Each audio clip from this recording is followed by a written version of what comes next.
दूसरा दिन था, हुजूर को गारे सौर में गए तो अबू जाल दरवाजे पे आया, बहुत सारे कुफार उसके साथ थे, सारे कुफार इकट्ठे होके कहती हैं मेरे दरवाजे पे आ गए, दस्तक दी, मैं बाहर आई। अबू जाल कहने लगा कहां गया है तेरा वालिद मोहम्मद इब्ने अब्दुल्ला को लेके सल्लल्लाहु ताला अलैहि वसल्लम, कहां गए?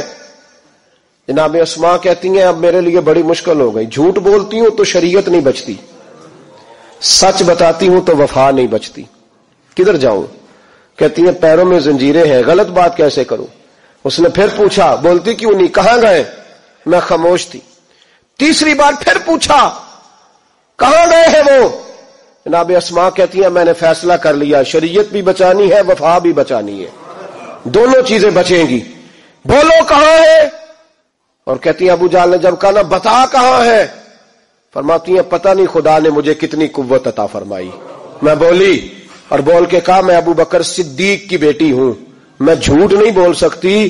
कहने लगी अबू जाल सुन, मुझे पता है वो दोनों कहां हैं और मैं तुम्हें बताऊंगी कोई नहीं, मुझे पता है पर मैं तुम्हें, हो हल्का यारा तो बरे शम की तरह नर्म, रिज में हक को बातिल हो तो फौलाद है मोमिन, पता है मुझे वो कहां है, पर जरूरत है तो पूछ के दिखा। कहती है चौक था मक्के का और मेरा इज्जत वाला घराना था, पर अबू जाल ने भरे बाजार में मेरे मुंह पे थप्पड़ मार दिया।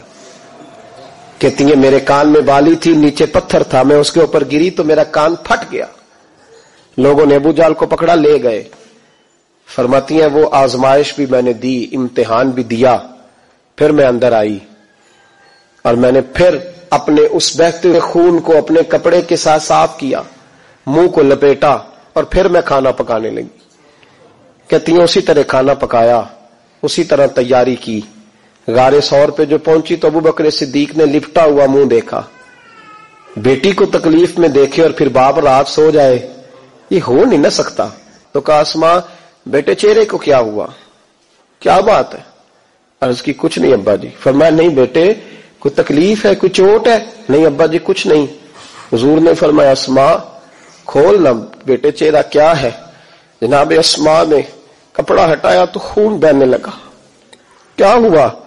अर्ज की हुजूर कुछ नहीं, अबू जाल आया था, पूछता था, क्या बताती, झूठ बोलती तो शरीयत में इजाजत नहीं थी, बता देती तो आपको तकलीफ होती। उसने ना बड़े चौक में थप्पड़ मारा, मेरा कान फट गया। हुजूर मैंने कुछ बताया नहीं।